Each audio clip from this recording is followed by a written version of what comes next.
to this poetry channel breakdown of the poem Sell It to Me.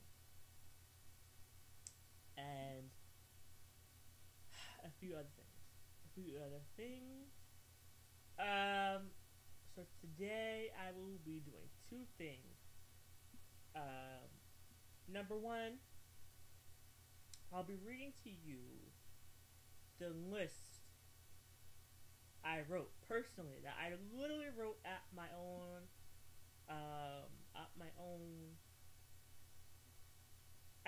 that comprised of my own thoughts and ideas for the poem. And number two, I will be breaking down the poem, but the poem is based on this list I wrote that I talked about in ID number one. So let's get into it. So I will read you guys the list verbatim. I wrote this when I wrote the poem. Let me go back to. I clicked on the wrong thing. Alright. Yeah.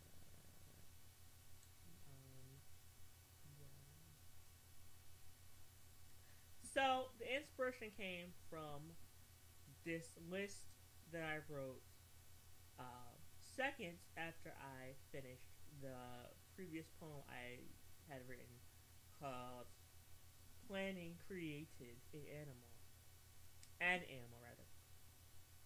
And it basically, I basically had the inspiration to write something because I had in my head after I wrote Planning Created an Animal. I told myself seconds after I wrote it, literally, not joking. I told myself, you need to write a poem based on the things people sell. Now, I want to tell y'all that comes with a strong mentality in the world, a deep concept that I'm going to tell y'all about now. Well, concepts with an S, as well as it's something that you have to think out, and it's a long process to write it down and think it out. But I've done that for you, bitch. I've done that for you, girl. So you don't have to think it out yourself. Now, these are things people sell. It can be literal things, and it can be figurative things and metaphorical things. And I've included examples of both in this list. So I'm going to read y'all the list verbatim, and it said the list literally verbatim says out that I wrote. The list says things people sell, items for money, profit, mental and emotional. Because, and when I say mental and emotional, because a mental profit is like, okay, it can be in the literal sense. It can be, okay, I made this money today, I felt good. Like, it could be like confidence. Like, and I hadn't thought about that when I wrote this list out. And the figurative or metaphorical mental profit can be abusing someone. It can be manipulating someone. It can be lying and cheating and stealing from or to someone. And in my previous breakdown that I recorded just now, the Planning Created the Animal breakdown that I made, I talked about my personal experiences with how someone made a mental profit off of me, how someone abused, lied to, cheated on, and stole from me, mentally, verbally, and emotionally. Even socially, because in front of my friends, they will do these things in front of my friends. One thing I did not mention in that last breakdown, the Planning Created Animal breakdown, is the fact that, this person I was with, that I talked about in the previous breakdown, this person would exclude me from joining the group of our friends whenever we were at the beach. I had to stand there by myself while they were all having fun and playing games. I just did it for myself, and bitch, I wanted to be included. I wanted to be part of a group. I wanted to be accepted. That's that thing I'm telling y'all. Don't always strive to be accepted. And that comes through, especially when you're talking about LGBT rights and Black Lives Matter. But I'm not going to talk about the politics and human rights all the time because it works about poetry. But, alright, so let's continue the list. But what I just said, the mental profit can also be emotional profit too, because of everything I said. So I want to just skip over emotional profit. Next, arranged marriages. Something that I did not talk about in the poem. I did talk about mental and emotional profit in the last poem called Planning Created Animal. The next thing after arranged marriages is fake aspirations. Because, bitch, you can sell a dream of,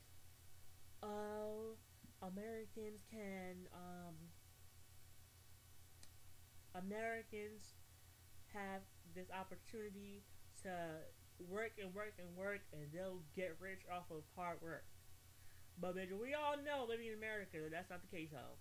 You pay all this money, pay this rent to your landlord. You pay all this rent to stay alive. You pay mortgages on your house. You pay second mortgages, first mortgages, third mortgages on your house to stay alive. What you need to do, bitch, is file bankruptcy. But that's not a personal experience with that. But I'm not really going on to that because it didn't happen to me myself. It happened to other people, my mother and my father. But anywho, that's a whole different story. But anyway, so,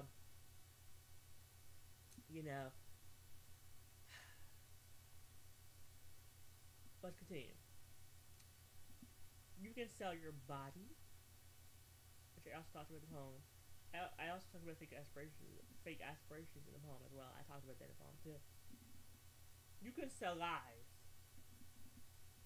and think they're telling the truth. I talked about that in my last breakdown that I did called Planning Created Animal. So go check that out. Once you, before you look at this video, go check out the Planning Created Animal breakdown, recitation as well, because it's two different things. It's different when you see it, and it's different when you hear what it's about.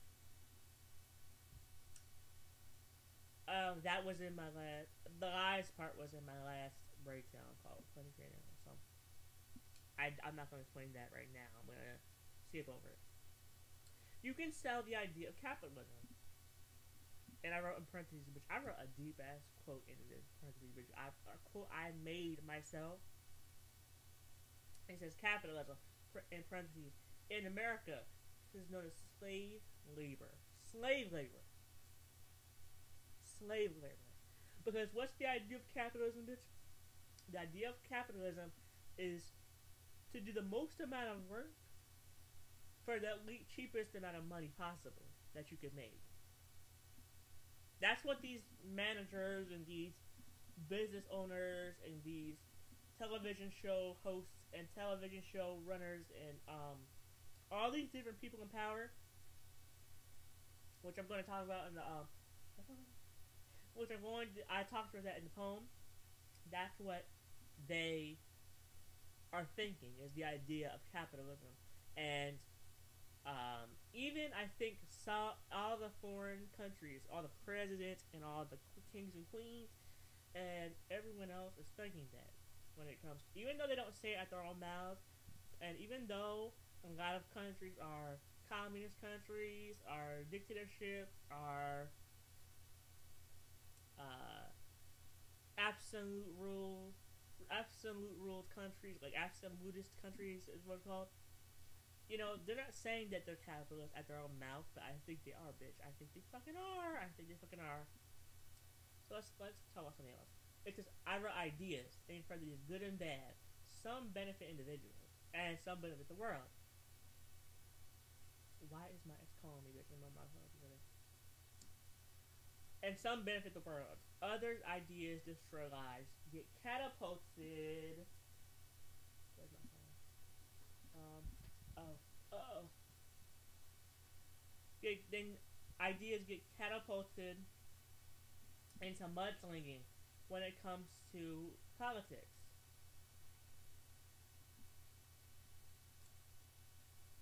Presidential candidates can sell you an idea. That like, you know, they say like, oh, pick this candidate. He has the best values. He has American values. He's gonna help you the most. But bitch, we all know that he's not. Which goes into lies on the idea of capitalism and the idea of lies, that they can sell you lies, bitch. So let me just text my teammate. Let him know I'm working.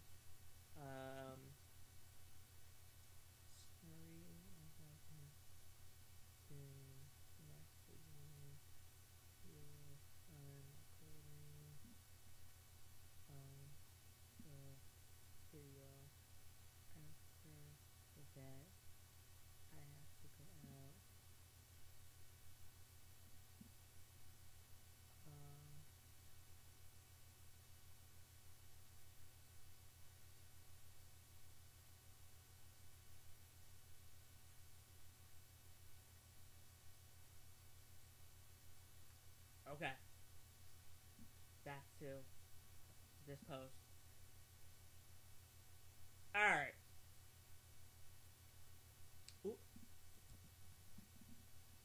I also wrote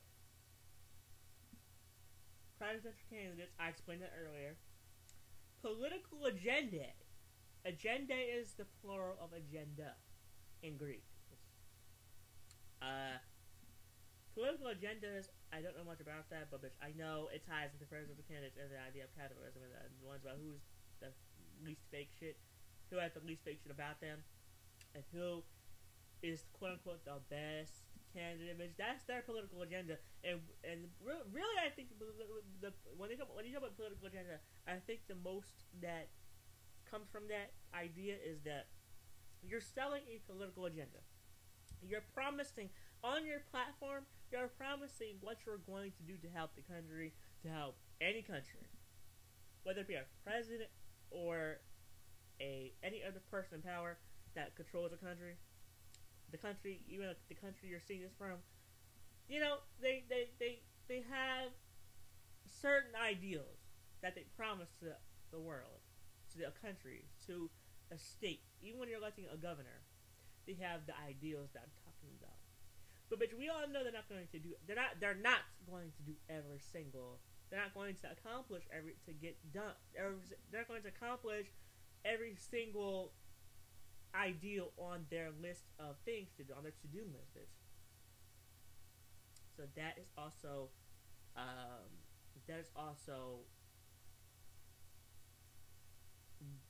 what I mean when I say a political agenda, and also harsh realization, which I never got to with the poem. I talked about the whole political stuff. I talked about the whole ideas, friend lives, get catapulted to mostly. I talked about the fact that this is all stuff I talked about. I'm just running through it real quick. I talked about the fact of ideas, good and bad. I talked about the fact of political stuff I just mentioned to y'all now. I discussed the idea of capitalism with y'all, but I don't want to go too deep into politics on my channel because that's not what the channel meant for. It's meant for my poetry. So that was the list I made that inspired the poem. So now, I wanted to have a disclaimer before I read you guys the poem, before I break you the poem, and break down and read the poem as well, and recite the poem as well. The disclaimer is, anytime I had writer's block while writing the poem Sell It To Me, I would look at ideas that I wrote on this list, the list I just read to y'all, and I would create whole 2-3 lines off of those ideas I wrote on the list of the poems, on the list for that inspired the poem. So let's get into the poem. It's called Sell It To Me. Now, it says, teenage girls crave selling their bodies. We all know they misbehave. That's when they want attention. So that those four lines go together. The four lines are talking about the fact that I was I got inspired with that line when I was talking about that idea of selling your body for attention, and I got the idea to write selling your body for attention when I was watching a recent episode of Dr. Phil. This Christian cheerleader named I want to say her name was Caitlin. I want to say her name was. So Caitlin was saying she has posted half-naked pictures of herself online. She's been to juvie 6 times. She's been to jail 6 times, multiple times. Not 6 times, but she's been to jail multiple times. She's just a bad person in general. And it's all because of, I guess, her drug use or whatever. I don't know what the whole story was, but seeing the half nude photos of her that they posted on during the show, they showed the pictures on the screen during the show, and I kept those things, the ideals behind the episode that Caitlin said, her family said, and the actual half nude pictures. I kept all of that in the back of my mind, and until I wrote this poem. When it says teenage girls crave, I'm really talking about this bitch Caitlin on Dr. Phil, but it can also be. I never thought about this before. The teenage girls crave selling the body part can also be a thing, like a cautionary tale for young girls out there, for teenage girls out there today, whether you be black, white, Asian, whatever. It could be a cautionary tale to not sell your body in general. Don't sell your body. Don't go into sex trafficking, because that's how that shit happens. You go into sex trafficking, you get kidnapped, you get sold for ransom, and all that bullshit happens for no reason, all because you made the dumbass decision to sell your body online. Anyway, and I wrote that they sell their bodies because we all know they're misbehaving and doing bad things they shouldn't be doing. Because let's face it, most of the young girls that you know, I can guarantee you, are lashing out, acting out. They have depression, they have anxiety, they have bipolar disorder, they have different conditions that they are facing, that they are dealing with, different demons, mental and emotional demons that they are dealing with in their bodies, in their minds, in their souls, that are not being addressed. And sometimes they are being addressed, but for the most part, I believe they're not being addressed because why are more and more people committing suicide? Why are more and more people why are people like that woman, that Muslim woman that went into the YouTube headquarters in San Bruno, California, and she brought a gun and started shooting the YouTube building offices in San Bruno, California. She probably had a mental illness, a mental demon she was not dealing with, bitch. You know what I'm saying? So that's that on that, bitch. I talk way too much. Bitch, we're 18 minutes into this and I haven't got to 20 yet, bitch. Alright, so that's when they want attention, bitch. We all know the line, that's when they want attention, is so true. Because, bitch, the Muslim woman from that shot out the YouTube officer, she wanted attention. She wanted to be talked about. She's a narcissist. She is a narcissist. Caitlin from Dr. Phil, she posted pictures of her body online because she wanted attention. And there's so many more things I can say about that, but I'm going to keep it to myself. Because I told y'all most of my opinion in this post right now.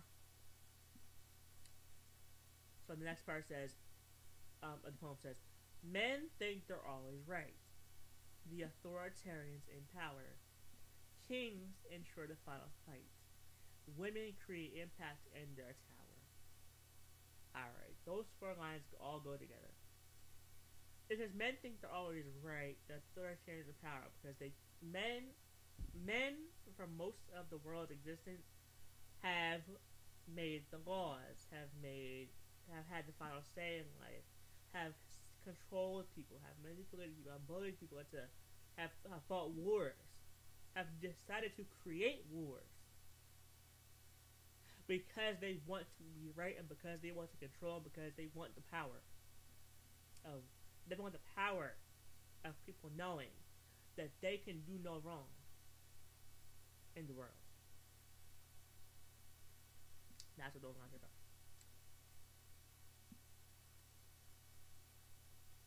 Kings ensure the final fight. That line is talking about the fact that king, whenever an administration of the king, courtiers to the king, people that help the king, whenever they make the laws, because let's face it, the king is the figurehead. So whenever the people who are around the king make the laws, like for example, Parliament, when Parliament makes the laws, bitch, it's the Queen of England, it's Queen Elizabeth II that ensures the final fight, which I said that to mean something like this in this poem. It literally means that the Queen ensures the final fight means the fact that, you know, the Queen signs off the laws that make them become official laws. It's, you know, the people around these monarchs and these governments, the people around these authoritarians in power, they do all the dirty work. It's the kings and queens and the presidents and the people around that and the people in power, the figureheads who sign the laws, who make the laws official. So that's what that means. And it says women create impact in their tower. That line is talking about the fact. I wrote that in the poem. That line is talking about the fact that, you know, men want to think they're right all the time, but bitch, it's the women who are doing all the dirty work. It's the women who are, you know, even something as simple as, it's the women who are taking care of the kids. Sometimes, not all the time. It's women who are working sometimes. It's women who are making a living sometimes. It's women who are sometimes in power. Look at Angela Merkel, president of Germany. It's sometimes the women who make the decisions of the household. It's sometimes the women that say, no, I don't want to do this, when they're with men and when men act to have sex with them. Let's not go into that, but that is sometimes the case. It's women who say no. Sometimes, most of the time. But it's also some men who are who say no against other men, or men who say no against other women, who decide to, you know, control their mind, control their own body, control their soul. So that's what I mean by women that create impact in their tower. It says every day. That was the first verse. The first verse I just read to y'all. Here's the second verse, which I only have 10 minutes to go before I have to upload this. I'm about to upload all 4 of my videos. I've just made 3 previous videos of this, and this is the last video I've made. Which I have to also make some more videos of this, but I have to do way more. Anyway, so and I'll do the rest of the work on Thursday. But anyway, so the second verse, the first couple lines say, every day humans try to make the job substantial. The irrelevant ones cry, lasting change isn't preferential. So those 4 lines are some of the fact that, you know, people work every single day. People have jobs. People have to feed their families.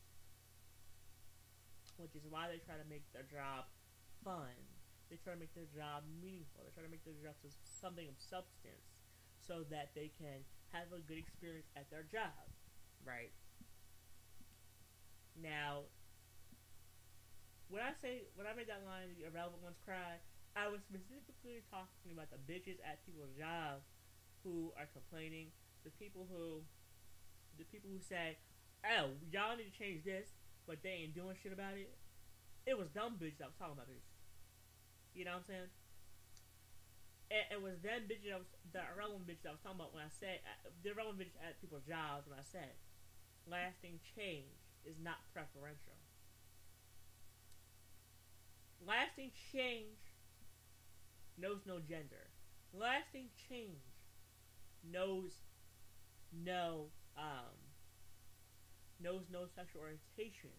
Lasting change does not discriminate against personality types. Lasting change, there's so many things I can say about lasting change. But you know the saying, be the change you want to see in the world, be the representation you want to see in the world. That's what I'm talking about, lasting change. When I say lasting change, I'm talking about be the change you want to see in the world, be the representation you want to see in the world. It's not preferential. So if you don't say something, it won't get done.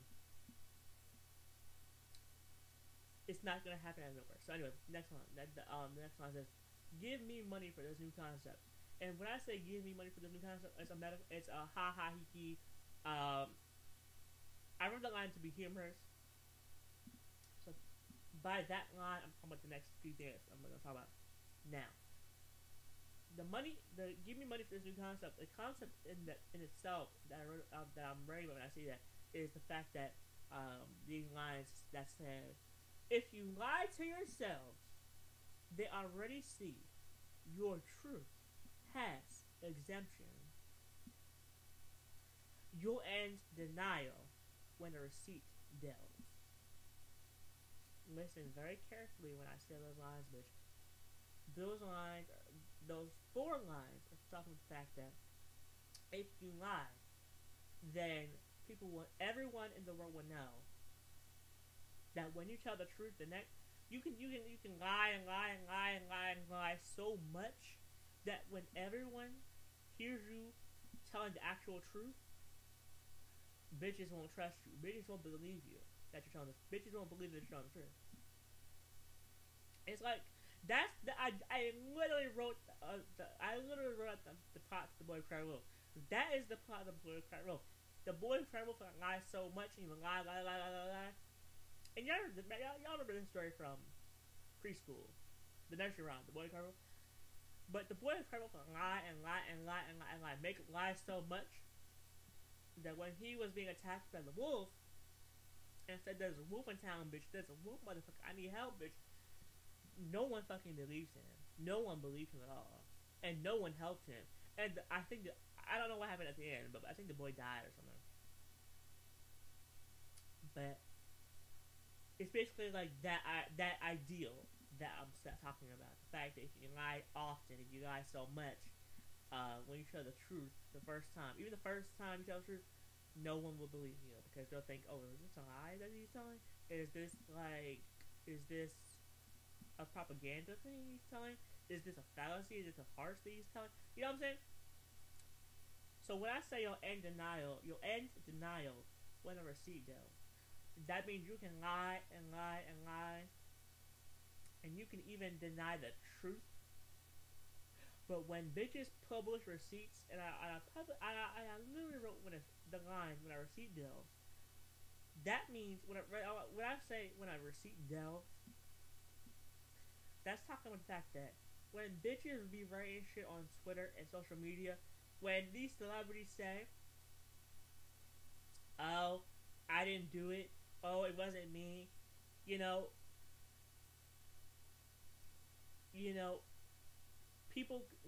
ordinary people can literally go into a celebrity's past on social media, on Twitter, on Facebook, on Instagram, on YouTube, even on these blogs, where they've said things that they tell you that they haven't said, and they can find out the real truth. That's what I mean when I say when a receipt delves, because the receipt delving is when a receipt is talking about all the things the celebrity said they haven't done, or when someone says they haven't done something, the receipt is proving the truth is. Alright, so I love y'all down. I hope that this video has been very informative. I got a little deep in this video, bitch. I got a little informative in this video, bitch. I got a little controversial in this video, bitch. So I love y'all down. I will be posting this video the week of October 30th. The first breakdown registration will be posted on October 23rd, so check out that. I love y'all guys down. Bye.